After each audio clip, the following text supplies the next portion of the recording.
Alright, then I believe too. And with that, there's only one thing left to say. Let's rev it up! Alright guys, welcome back. Okay, no, I haven't been posting any like videos like consistently for the past few days, I think a week. But it's because I've been working on this deck. And I just feel like I think taking short breaks it's good like for the creative mind, because I think last week or the week before I was constantly uploading videos, and I kind of pushed a little bit too far. But yeah, I don't mind doing that, but it's just that sometimes I run to a wall where I plateau, and I need to just like a little short break to just like refresh everything and be able to think of new ideas. Otherwise, I'll just stay the same, and that's not good for any of us. Because I want to keep making this deck evolve, especially because links are coming out. But I want to try and see the most possibilities you can do with this deck, because it's very versatile. All you need is go for Knight or just instant fusion Knight, and you can get your engine going.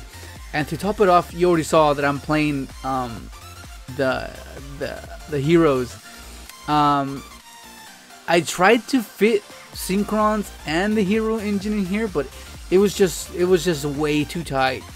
Like as it is, I needed to have 2 Dark Claws for sure, because the 1 Dark Claw was not enough. And I was like, the reason I'm playing the Mass Change number 2 is because like there's a bunch of situations didn't have the hero, so I needed to be more generic. So like I have a bunch of darks, so I could even use the tokens, the Gofu tokens, as the material for the Mass Change too.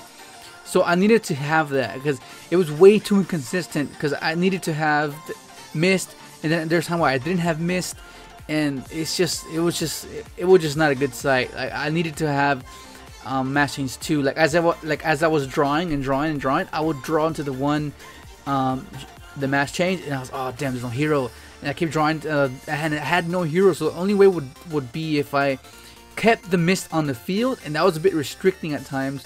And especially if I of course I could do it at the end with Soul Charge, but I wanted to save Soul Charge, because I don't really want to use that like go all in. I want to use that as a backup plan, like in Dark Synchron, and it just works out better that way. And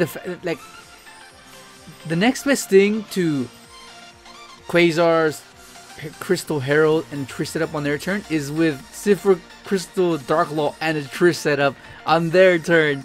That's freaking crazy. Look at this, man. That's freaking insane. Like, oh man, I think for some reason it crashed right here. Boom. I don't know, but that's insane, right? A Dark Law Trish setup on their turn with Zipher and Crystal. That's pretty devastating. Like I was thinking about it, and I know some of you have mentioned it before in the past. Or try Mastery number 2. It's easy to do with Level, but I never felt like the need to do it. But like ever since Barrier was introduced, it was just insane. Like the fact that you can kind of play around it and have a Mass Change too. If you open up your combo and they go Barrier, they call Synchros. And Dark Law is no joke. Dark Law is 2400 attack, and it's a macro Cosmos. And if they search, you banish a random card they control in their hand. That's pretty insane. Like that was just, I was like, let me try it. So for this past 3 days, I was trying to find the right build. I tried the Maliciouses. I tried with what do I want to add with the Shadow Mist, and I tried to make it as consistent as I possibly could. And the extra deck was the one that I had the most issue with, because I needed to play 2 Dark Laws. That was for sure guaranteed. I needed to play 2, because 1 just wasn't enough. Like I tried it with 1. I was like, oh, maybe I could recycle with Omega, but no way. Like you need at least 2, because there's gonna be times where you're gonna want to Synchro with Dark Law, because like your backup is in the corner and you kind of need to. So I was like, okay, I need to play 2. And of course, like you can easily just not play the heroes, like not play Hero Lives, not play Shadow Mist, and just play 3 of the Mass Change 2, and just draw into them, and then just play the 1 Dark Law, even if you want to do it that way. And kind of leave Dark Law like exclusively towards the end or on their turn, because it's much better if you catch them off guard, because those type of things win games. When you catch people off guard and they do not like prepare for it. And this is why Cipher is much better in this build, because of this. Look at this. Boom. It protects my stuff. And it protects my back row. So it's like, look at the Dark Law. Boom. Banish a card. That's crazy. Let me put the deck list. Alright, here's the deck list. Okay, so right away, you see, what do you see missing? The quick draws, right? The quick draws, tunings, and war arf dows. If you were noticing it. Okay, so this is the quick draws, this is the tunings, and this is the war arf dows. And this is the unknown and a 1 day. So if you want to just swap it out, you can. Like if you want to like be sneaky and like side out of Synchrons and side into this, you could do that, because it's very possible to play around barrier if you go in second. And that's something I've been thinking about doing too, because it makes sense. But okay, so pretty much at first this is what it was, because it wasn't like this before. Like I was playing the regular mass chains before, but like I said in the like I said in the previous replays, like there was times where I was too restricted to having these guys, and every time I felt like I needed to keep them, I was like, oh man, it was just too inconsistent. It was hurting the consistency of the deck. So I was like, okay, let me try this. Let me check out one, and let me put in this, right? And Enki was in there as well, but Enki's not there anymore. Enki, I replaced it for this guy. But I tried out this, and I was like, man, I kept drawing into these. Like every time I got my combo off, I would just draw into these, and I wouldn't see it. So okay, let me fix the ratio. And I was okay, let me put this one. Let me take one out, and I put in 1 and 2, and for whatever reason, I just kept drawing into this one. I would never see these guys. So I was like, oh my god, I don't want to do it, because I know this is a 1-card Dark Law, so I need to at least have one. But it just paranoid me so much that I was like, you know what the hell, I'm gonna just put in 3, and I just cut this one. But now every single time I have this, and there's a situation where I'm top decking, I'm like, yes, and I wait, no, it's not okay, because I don't have one. So that's mainly the reason why I want to put one at least. But I was just so paranoid of just not drawing into these guys. But I think eventually I'm just gonna put it, because you need one at least, a 1-card Dark Law. And yeah, like I said, Enki was there before, but I felt like Dragon Mech it just fixed the consistency issues where you open up Gofu and this guy, and like if you and like there were times where I would have this and this and this, so I was like, what can I do here? So I would just go special, get tokens, summon, Synchro for Dragon Mech, activate this, and have a Dark Law and Dragon Mech, and pop a card to banish attack tech. That was pretty damn good. That's pretty damn good. And then you can return the banish tuner. So I was like, oh yeah, I think it's much better, because this Enki was there only if it actually went through. So I was like, oh, okay, so that situation, meaning I can replace it.